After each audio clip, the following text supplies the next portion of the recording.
Once upon a midnight dreary, while I pondered, weak and weary, over many a quaint and curious volume of forgotten lore, while I nodded, nearly napping, suddenly there came a tapping, as of someone gently rapping at my chamber door. 'Tis some visitor tapping at my chamber door. Only this, and nothing more. Ah, distinctly I remember. It was in the bleak December, and each separate dying ember wrought its ghost upon the floor. Eagerly I wished the morrow, vainly I had sought to borrow from my books surcease of sorrow, sorrow for the lost Lenore. For the rare and radiant maiden, whom the angels named Lenore, nameless here, forevermore.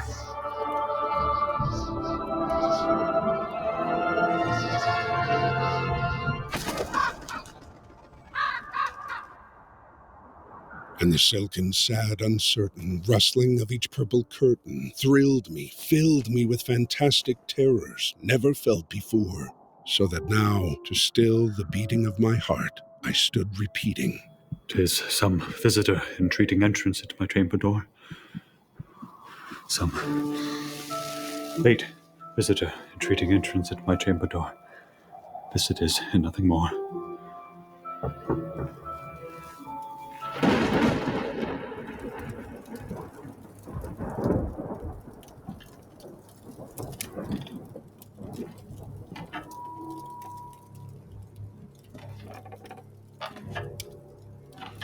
Presently my soul grew stronger, hesitating then no longer. Sir, said I. Or, madam, truly, your forgiveness I implore. But the fact is I was napping, and so gently you came rapping, and so faintly you came tapping at my chamber door, that I scarce was sure I heard you. Here I opened wide the door. Darkness there, and nothing more. Deep into that darkness peering, long I stood there wondering, fearing, doubting, dreaming dreams no mortals ever dared to dream before. But the silence was unbroken, and the stillness gave no token, and the only word there spoken was the whispered word, Lenore. This I whispered, and an echo murmured back the word, Lenore. Merely this, and nothing more.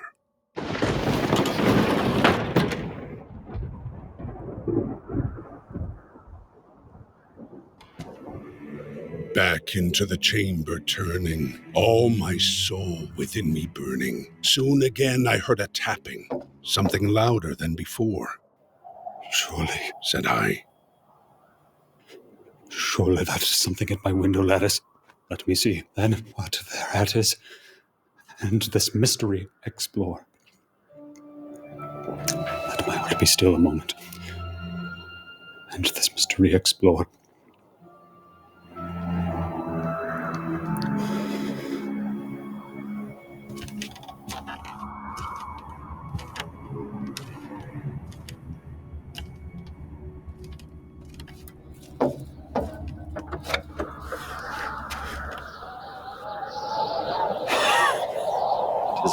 The wind and nothing more. Open here I flung the shutter. When, with many a flirt and flutter, in there stepped a stately raven of the saintly days of yore.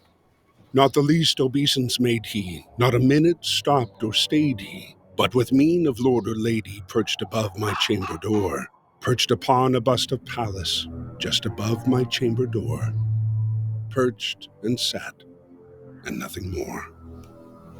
Then the ebony bird beguiling my sad fancy into smiling, by the grave and stern decorum of the countenance it wore. Though thy crest be shorn and shaven, thou, I said, art sure no craven. ghastly, grim, and ancient raven, wandering from the nightly shore. Tell me what thy lordly name is on the night's plutonium shore. Quoth the raven, nevermore.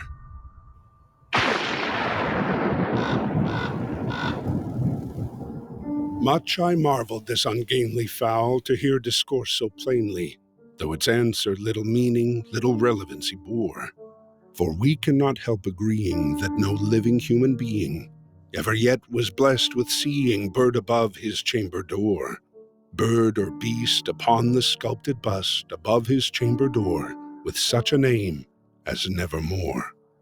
But the raven, sitting lonely on that placid bust, spoke only that one word, as if its soul in that one word he did outpour. Nothing farther than he uttered, not a feather than he fluttered, till I scarcely more than muttered, Other friends have flown before. On the morrow he will leave me, as my hopes have flown before. Then the bird said, nevermore. Startled at the stillness broken by reply so aptly spoken, Doubtless, said I, what it utters is its only stock and store, got from some unhappy master whom unmerciful disaster followed fast, and followed faster till his songs one burden bore, to the dirges of his hope. That melancholy burden bore of nevermore. But the raven still beguiling all my sad soul into smiling, straight I wheeled a cushioned seat in front of bird and bust and door. Then upon the velvet sinking, I betook myself to linking, fancy unto fancy thinking, what this ominous bird of yore, what this grim, ungainly, ghastly, gaunt, and ominous bird of yore meant in croaking, Nevermore.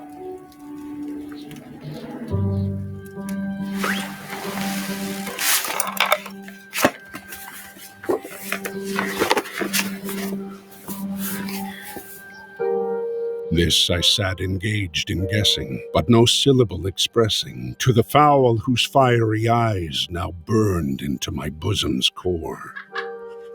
This and more I sat divining, with my head at ease reclining on the cushion's velvet lining that the lamplight gloated o'er, but whose velvet violet lining with the lamplight gloating o'er she shall press.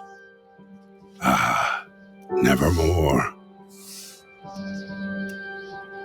Then methought the air grew denser, perfumed from an unseen censer, swung by seraphim, whose footfalls tinkled on the tufted floor. Wretch, I cried, thy God hath lent thee.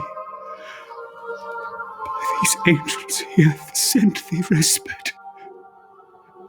Respite, and nepenthe from thy memories of Nilanor. Quaff. Quaff this kind nepenthe, and forget this lost Lenore. quoth the raven, nevermore. Prophet, Said I, thing of evil. Prophet still. If bird or devil, were the tempter sent, or were the tempest tossed to thee ashore, desolate, yet all undaunted, on this desert land enchanted, on this home by horror haunted. Tell me, I implore, is there balm in Gilead? Tell me, I implore. quoth the raven, nevermore. Prophet, Said I, thing of evil. prophet still. If bird or devil, by that heaven that bends above us, by that God we both adore, tell this soul with sorrow laden within a distant Aden, it shall clasp the sainted maiden whom the angels name Lenore.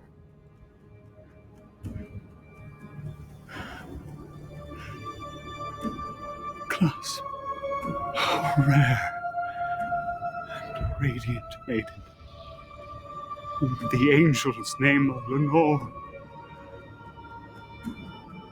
Quoth the raven, nevermore.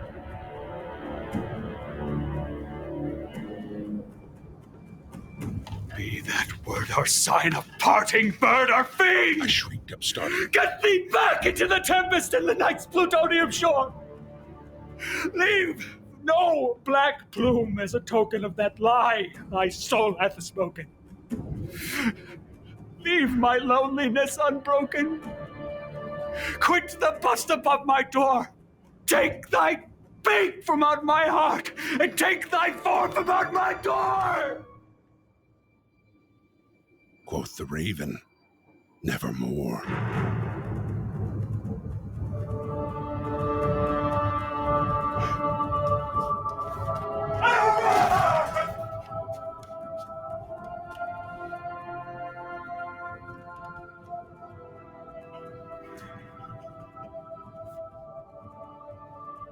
And the raven, never flitting, still is sitting,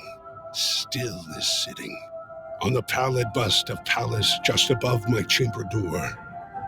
And his eyes have all the seeming of a demon's that is dreaming, and the lamplight o'er him streaming throws his shadow on the floor, and my soul from out that shadow that lies floating on the floor shall be lifted nevermore.